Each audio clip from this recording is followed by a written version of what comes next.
प्रभुपाद प्रभुपाद जय जय प्रभुपाद। श्रील प्रभुपाद की। सबका स्वागत है आज प्रभुपाद क्लास में, और हम चर्चा कर रहे हैं श्रील प्रभुपाद के जीवन के विषय में। और जो प्रसंग चल रहा है वह प्रसंग है भारत की आज़ादी का। और भारत की आज़ादी को लेकर जो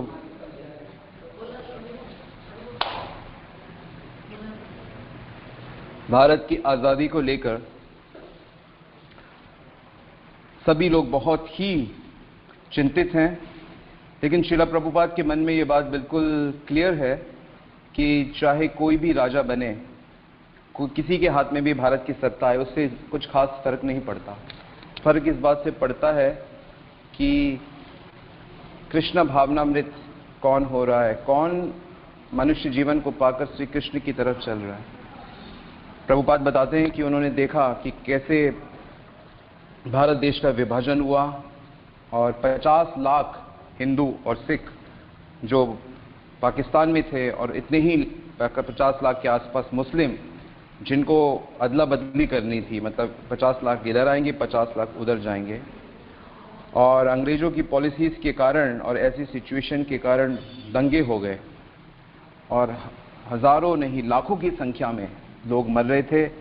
1947 से ये जो दंगे शुरू हुए, इसके ख़त्म होते होते लगभग 1.5-2 साल लग गए। और ऐसी हालत में हर वस्तु का मूल्य इतना अधिक था, मतलब जो हमारे देश के स्वतंत्रता सेनानी थे, जो कई उसमें से बड़े भगवान के, ऐसा लगता था कि भगवान के भक्त हैं, बड़े निष्ठावान हैं, ईमानदार हैं, लेकिन जैसे ही उनके हाथों में सत्ता आई तो वो सारे सिद्धांत लगभग गायब हो गए, क्योंकि वो उनकी पूरी शक्ति देश को संभालने में लग गई।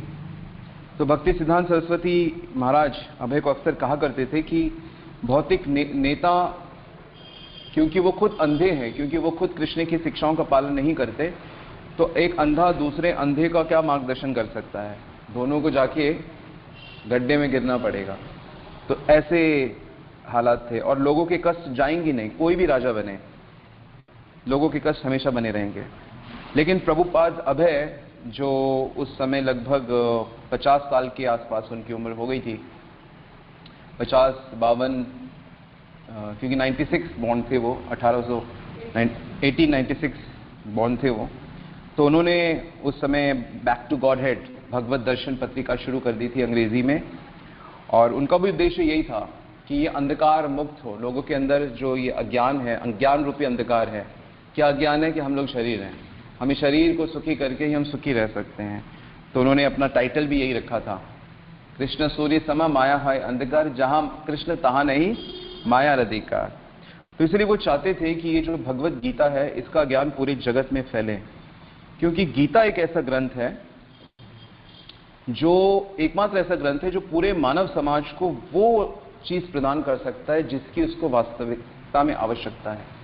एक भगवत गीता केवल 700 श्लोक, अगर वो चीज उसको समझ में आ जाए तो उसका वास्तव में वो पूरे हर समस्या से वो बच सकता है। तो बहुत प्रयास कर रहे थे प्रभुपाद गीता लिखने की, और उन्होंने उस पर जोर शोर से काम शुरू कर दिया था। ऐसे में उन्होंने एक एडवर्टीजमेंट देखा एक राजा का, क्योंकि उस समय प्रिंसली स्टेट होते थे, तो अलग अलग स्टेट के राजा थे।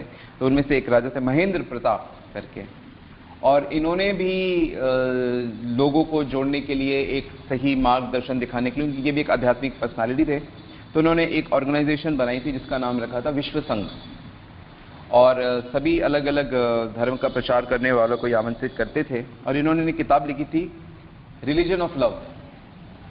तो श्रील प्रभुपाद ने जब इसके बारे में सुना कि ये ऐसा कर रहे हैं, तो उन्होंने उनको पत्र लिखा कि मैं भी चाहता हूँ कि गीता की शिक्षाओं को के प्रचार में आप मदद करें। तो उन्होंने कहा कि उन्होंने भी पत्र लिखा कि मैं आपके इससे सहमत हूँ, मुझे बहुत अच्छा लगता है भगवत गीता, परंतु हम कृष्ण और गोविंद के नामों को सबसे आगे नहीं रख सकते कि हम कृष्ण और गोविंद के नाम को गाया करें। और इससे क्या, वो राजा का जो कहना था कि इससे ये होगा कि हम सबका धर्म परिवर्तन करवा रहे हैं। तो प्रभुपाद ने कहा, उन्होंने कहा कि आप मेरी किताब पढ़िए पहले। तो प्रभुपाद ने वो किताब मंगाई, रिलीजन ऑफ लव, उसको पढ़ा और उन्होंने कहा कि आपने तो इसमें बहुदेववाद की उपासना के विषय में बताया, क्योंकि गीता में श्री कृष्ण कहते हैं कि ऐसे बहुत से लोग होते हैं जो अलग अलग देवताओं की उपासना करते हैं और उनको लगता है कि नहीं, कहीं से भी करके वो मुझे प्राप्त कर सकते हैं।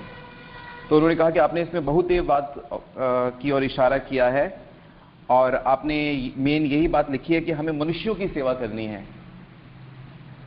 जो बहुदेववाद कृष्ण गीता के प्रिंसिपल से अलग है और केवल मनुष्यों की सेवा करनी है, ये भी गीता के प्रिंसिपल में नहीं, क्योंकि गीता के प्रिंसिपल के अकॉर्डिंग सारे जीव भगवान के अंश हैं, तो सभी जीवों की सेवा करनी होगी। ऐसा नहीं हो सकता कि हम एक प्रकार के जीवों को मार रहे हैं और एक प्रकार के जीवों को बचा रहे हैं। और आपने जो किताब लिखी है, इस किताब में आपने कहीं से कोई शास्त्र का प्रमाण नहीं लिखा, कोई प्रमाण नहीं दिया। तो मुझे लगता है कि ये सब चीजें आपके पुस्तक में इम्प्रूवमेंट का स्कोप है। फिर प्रभु अभय ने क्या किया, गीता के सारी शिक्षाओं को 10 पॉइंट्स में लिखा अपने लेटर में और कहा कि ये पॉइंट्स यदि मनुष्य जाति तक पहुंच जाए तो उनकी बहुत बड़ी सेवा होगी। तो गीता का प्रचार सब समय, सब जगह और सभी लोगों में होना चाहिए। लेकिन फिर राजा ने भी इसको इतना प्रमोट नहीं किया, क्योंकि सब लोग अपने अपने विचारों को ही आगे रखना चाहते थे और यही कारण था कि शिला प्रभुपाद भी इतना ज्यादा उनको ये बात दिक्कत देती थी कि लोग गीता को तो आगे रखते हैं, गीता को अप्रिशिएट करते हैं, लेकिन गीता के जो प्रिंसिपल्स हैं कि हमें उनका भक्त बनना है, कृष्ण का भक्त बनना है और उसके अकॉर्डिंग हमें जीना है और उन सब प्रिंसिपल्स को जीवन में उतारना है, इस पे कोई ध्यान नहीं दे रहा। फिर उन्होंने उस समय के जो गवर्नर थे बंगाल के, उनको भी चिट्ठी लिखी कि आप हमारी मदद करिए इस गीता के प्रचार में, लोग इस समय बहुत परेशान हैं, दंगे हैं, ये हैं, वो हैं। तो लेकिन उन्होंने भी कहा कि आप बहुत अच्छी भावना है आपकी, हम इसको बड़ा दिल से पसंद करते हैं, लेकिन हम लोग व्यस्त हैं, हम लोग इसमें पार्टिसिपेट नहीं कर सकते। फिर अभय ने शिक्षा मंत्री को लेटर लिखा कि आप भारत की शिक्षा प्रणाली की व्यवस्था करने जा रहे हैं, तो आप कृपा करके गीता की शिक्षाओं को सामने रखिए, मैं इसमें पूरा सहयोग करूंगा, क्योंकि इस शिक्षा के बिना हमारे जो लोग हैं, जो बच्चे हैं, भावी पीढ़ी है, वो बिल्कुल भी प्रगति नहीं कर सकती, वो बिल्कुल भी सुखी नहीं हो सकती। तो इसी प्रकार एक और वहां पे समिति थी, पुनर्वास समिति करके, तो उसमें भी उन्होंने पत्र लिखे। मतलब जहां जहां उनको मौका मिला वहां वो पत्र लिखते थे, सबको ये कहते थे कि गीता को अपनाइए, गीता का प्रचार प्रसार में लगिए। सब जगह से उनको सॉरी बताया गया। हाँ, एक एनपी अस्थाना करके एक हाई कोर्ट के एडवोकेट थे, उनकी भी संस्था थी, तो उन्होंने प्रभुपाद के इस भावना को बहुत अच्छा लगा उनको, और उन्होंने कहा कि आप मुझे बताइए आपकी योजना क्या है, मैं उसके अनुसार आपकी मदद करूंगा। फिर गांधी जी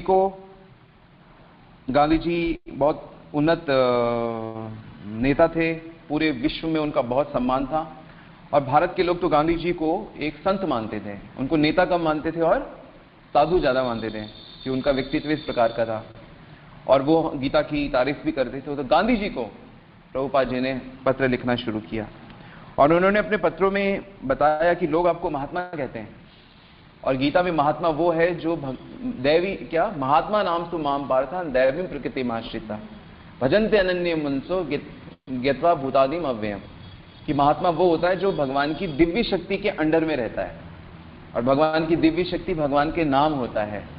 तो उन्होंने गांधी जी को एडवाइस दिया अभय ने, प्रभुपाद जी ने, कि आपने देश की इतनी सेवा करी है लेकिन देश अब आजाद हो गया और आप देख रहे हैं कि जिस अहिंसा के आप पुजारी रहे हैं उसका कहीं नामो निशान नहीं है, चारों तरफ आग लगी हुई है, चारों तरफ हिंसा हो रही है। यह हिंसा इसलिए हो रही है कि दिव्य ज्ञान नहीं फैल रहा है आपकी गीता के माध्यम से। तो आप भी इन चीजों को समझिए, मुझे आपसे मिलना है ताकि मैं आपको ये सब चीजें अच्छे से बता सकूं। तो प्रभुपाद ने बहुत जोर लगाया, लेकिन प्रभुपाद के पत्र गांधी जी तक पहुंच ही नहीं पाते थे। यहां तक कि उन्होंने एक पत्र, इतना सुंदर पत्र लिखा और कहा कि ये जो लोग हैं जो गीता के अनुसार नहीं चलते, वो केवल अपना मतलब साधते हैं, उनको किसी से कोई मतलब नहीं है। और बहुत से उदाहरण देके समझाया और आप खुद ही देख लीजिए उन नेताओं को जो आपके साथ थे लेकिन वो अपने पदों को लेकर कितना आपकी भी बात नहीं मानते हैं। उन्होंने कई उदाहरण दिए जिसके कारण देश का बंटवारा हो गया। आप चाहते थे देश साथ में आए लेकिन देश के कई टुकड़े हो गए। लोगों में बहुत टुकड़े हो गए, लोगों में इतनी मारकाट मची हुई है। उन्होंने बहुत बड़े बड़े लेटर्स लिखे, लेकिन और ये भी उनको चेतावनी दी कि यदि आप इस समय संन्यास नहीं लेंगे राजनीति से और पूरी तरह से भगवत भक्ति नहीं करेंगे, और यदि आप ऐसा करते हैं तो लाखों करोड़ों लोग जो आपको पूज्य मानते हैं वो सब भगवान की भक्ति की तरफ जाने लगेंगे, क्योंकि आपका ऐसा रुतबा है। और मुझे तो कोई जानता नहीं है, लेकिन आप ये कर सकते हैं कि इस समय नहीं तो अगर आप ऐसा नहीं करेंगे तो ये लोग जो आपके सहारे इतना आगे बढ़े यही आपको मार देंगे, यही आपकी हत्या कर देंगे। यहां तक अभय ने गांधी जी को चेतावनी लिखी और उसके 1 महीने बाद ही उनकी हत्या हो गई।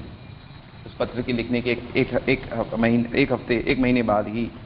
तो इस प्रकार फिर जब अभय को पता लगा कि गांधी जी का स्मारक बनेगा, सरकार उनका स्मारक बनाना चाहती है उनकी, तो उन्होंने फिर उनको पत्र लिखने शुरू किए कि इस स्मारक में गीता की शिक्षाएं मुख्य होना चाहिए, क्योंकि गांधी जी ने हमेशा गीता को आगे रखा है। और वो स्मारक इस प्रकार से होना चाहिए कि गीता का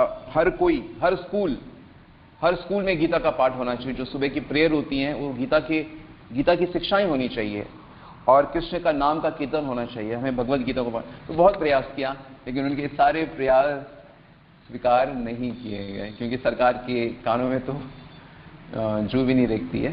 तो इस प्रकार बहुत ही निष्ठा से उन्होंने मेहनत की, प्रयास किया, और प्रभुपाद का जो प्रयास है वो वाकई बहुत ही सराहनीय है।